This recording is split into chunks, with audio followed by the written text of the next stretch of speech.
beberapa kata yang dimana dia pernah mengatakan, buat apa memeras kelapa kalau tidak mempunyai santan. Benar. Artinya itu apa, Kak? Sabar dulu. Jadi ya apa ya?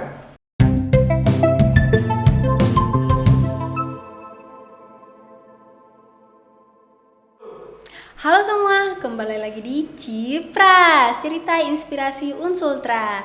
Nah, untuk episode kali ini aku bakalan nemenin teman-teman buat berbincang-bincang dengan narasumber kita ya tentunya. Mungkin teman-teman penasaran, siapa sih narasumber kita di episode kali ini? Tapi sepertinya narasumber kita kali ini tuh udah gak asing lagi ya buat teman-teman mahasiswa di Unsultra. Kenapa? Karena narasumber kita kali ini itu merupakan seorang ketua BEM di Universitas Sulawesi Tenggara. Siapa lagi kalau bukan Kak Hasir? Langsung aja kali ya kita sapa. Halo Kak. Halo. Nah, gimana? Sehat Kak? Ya alhamdulillah baik. Syukur ya Kak kalau Ya. sehat. Wow, jadi seorang ketua BEM ya Kak? Ya benar. Keren banget sih. Belakangan ini tuh kegiatan kakak apa aja sih? Ya kalau untuk aktivitas saya saat ini ya saya lebih fokus dalam studi karena bagaimanapun juga saya sudah masuk dalam ya semester akhir atau semester 8 begitu. Benar.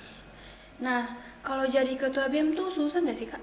Ya kalau untuk jadi ketua BEM saya rasa tidak sulit-sulit amat juga. Tinggal bagaimana kita bisa memanage waktunya begitu. Nah Kak, selama kakak jadi ketua BEM tuh prestasi apa aja sih yang udah kakak capai gitu?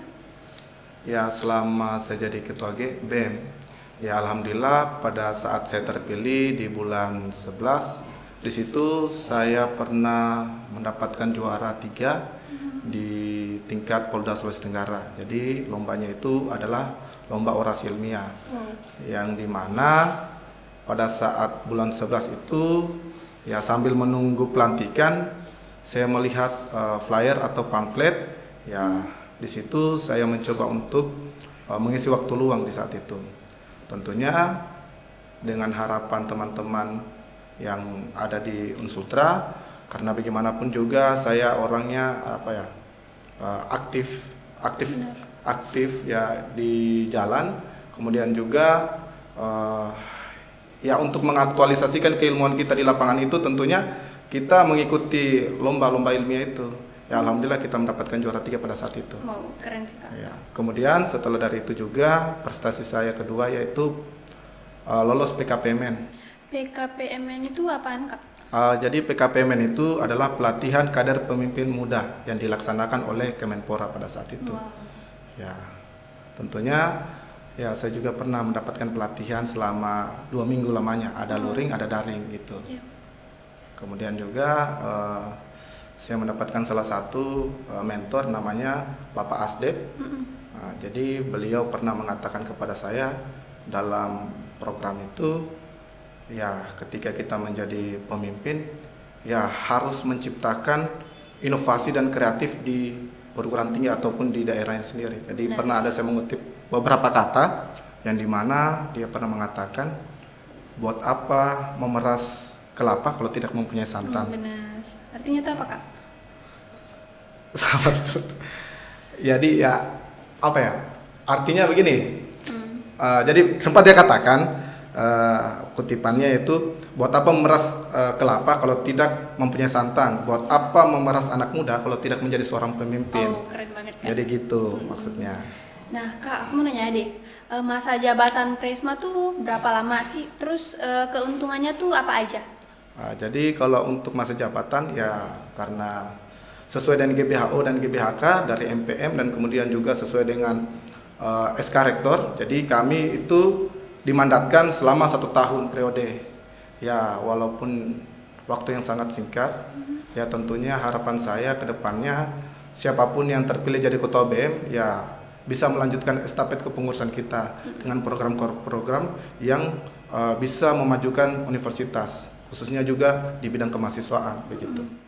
Nah Kak, barusan tuh aku denger ya kalau kakak tuh habis ke Pulau Jawa ya? Iya benar. Nah, pas kakak ke Pulau Jawa itu ngikutin kegiatan apa aja sih? Terus keseruannya tuh apa aja? Boleh diceritain dikit nggak Kak?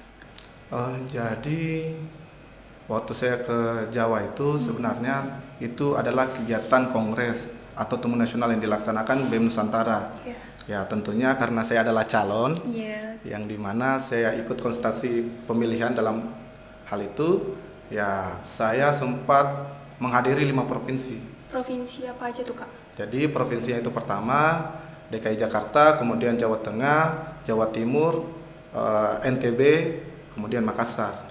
Tentunya keseruannya itu ya pada saat saya ke NTB, di mana saya pernah diajak dengan teman-teman, tentunya melihat wisata alam yang ada di sana. Yang di mana di sana sempat saya diajak juga ke sirkuit Mandalika ya. Wow, keren banget Kak. Iya, lumayan lah. Seru ya Kak? Ya alhamdulillah seru. Dan apa ya, kalau mau dibilang keseruannya ada juga, ya kepahitannya ada juga. Yang dimana pada saat itu ketika saya berangkat di sirkuit, harusnya di jam 2 itu saya sudah balik ke Jawa Timur di Surabaya. Terus? Tetapi karena menikmati wisata alam dan berbagai tempat-tempat spot di sana, ya sampai saya lupa berangkat begitu. Jadi ketinggalan pesawat di saat itu. Kakak ketinggalan pesawat? Iya benar. Jadi sayang dong tiketnya Kak? Ya mau diapalah. Kenapa nggak buat aku aja gitu? Ya pengennya begitu kan. Tapi ya mau diapa. Saya dulu kan di situ mau reschedule. Tapi karena posisi waktunya ya 3 hari untuk mereschedule ya. Jadi kita cancel. Saya langsung berangkat ke Bali di saat itu. Oh jadi sayang dong Kak tiketnya gitu? Iya benar, sayang sekali. Bener. Nah Kak, baru-baru nih aku dengar nih kalau misalnya kampus sama BEM tuh ngadain duta Unsultra in Global Action ya Kak? Iya benar.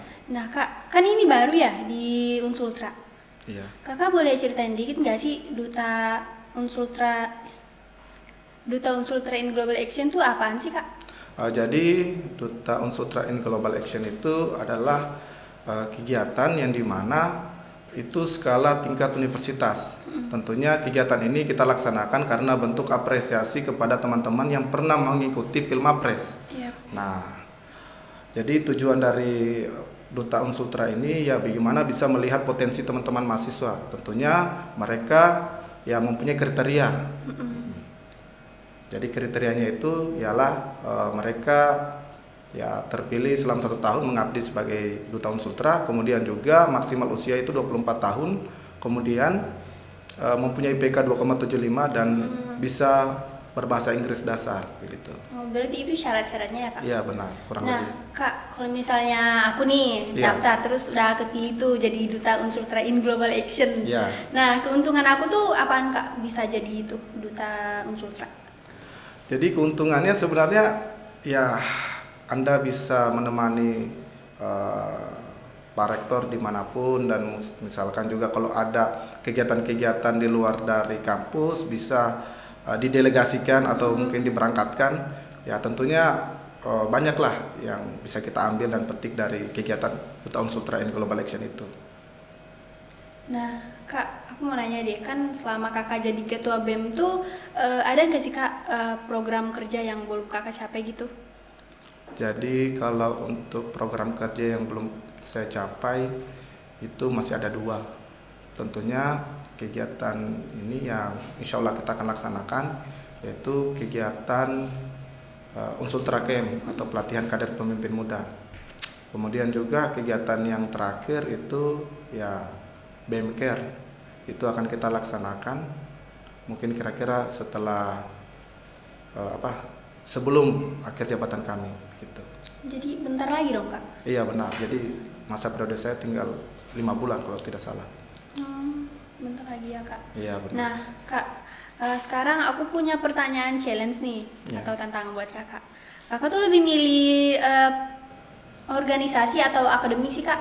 Nah kan soalnya banyak nih Kak yang nggak mau ikut organisasi gitu. Soalnya tuh mereka khawatir akan itu nilai akademik mereka tuh bakalan keganggu kan Kak. Jadi tuh mereka nggak niat gitu buat ngikut berbagai organisasi, meskipun organisasinya itu ada kan. Nah aku mau nanya buat kakak tuh lebih milih yang mana, organisasi atau akademik? Dan tanggapan kakak menurut pendapat mereka ini bagaimana? Oke, jadi kalau ditanya pilih organisasi atau akademik, ya tentunya pasti kita akan memilih, dan saya memilih itu adalah kuliah.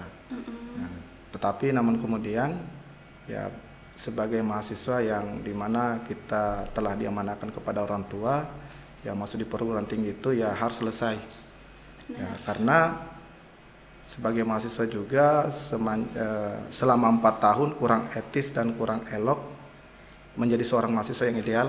Ya tentunya kita harus mempunyai organisasi atau pengalaman. Iya benar. Nah, karena saya adalah orang yang berkecimpungan dalam bidang organisasi, ya tentu saya pilih juga organisasi. Jadi kedua belah pihak ini harus balance, artinya simbiosis mutualisme lah di pendidikan kita sesuai dengan akademiknya, kemudian juga di bidang organisasinya kita bisa menambah ilmunya. Jadi kira-kira begitu. Jadi kalau misalkan ada yang menanyakan bahwa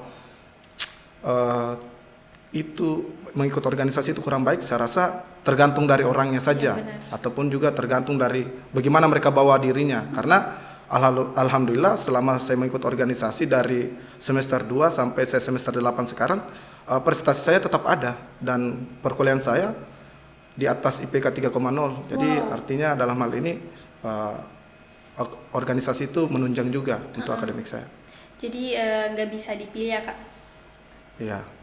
Nah, cara membagi waktunya tuh gimana Kak? Sekaligus tips buat teman-teman Cipras dan mahasiswa Unsultra, menurut Kakak tuh gimana? Buat tips bisa di-share-share gitu Kak buat teman-teman. Ya. Jadi kalau untuk tips buat teman-teman mahasiswa, tentunya untuk mahasiswa Unsultra, yang pertama ya tetap fokus pada perkuliahan, kemudian juga mempunyai rencana atau time schedule untuk kegiatan harinya. Kemudian juga fleksibel terhadap kegiatan ataupun juga yang sudah diagendakan. Kemudian juga ya istirahat yang cukup. Setelah itu mungkin lebih banyak berdoa ketika melaksanakan kegiatan. Kira-kira seperti itu. Oh, jadi kayak harus lebih pintar ngebagi-bagi waktu ya Kak? Ya, itu. memanage lah begitu. Iya, bener. Nah, teman-teman, tadi kan kita udah berbincang-bincang tuh, dengerin tips dan tahu apa aja sih yang dilakuin Kak Hasyif selama jadi ketua BEM. Semoga itu bermanfaat ya buat teman-teman. Dan yang paling penting itu, organisasi dan akademik tuh nggak bisa dipisahin ya teman-teman, tapi keduanya tuh berjalan secara beriringan. Dan thanks juga buat Kak Hasyif yang udah nyempetin waktunya buat hadir di podcast kami di episode kali ini. Dan mungkin untuk episode kali ini sampai di sini dulu. Terima kasih dan nantikan episode-episode selanjutnya. Saya Desti pamit undur diri. Salam Cipras Universitas Sulawesi Tenggara. Bye bye. Bye bye.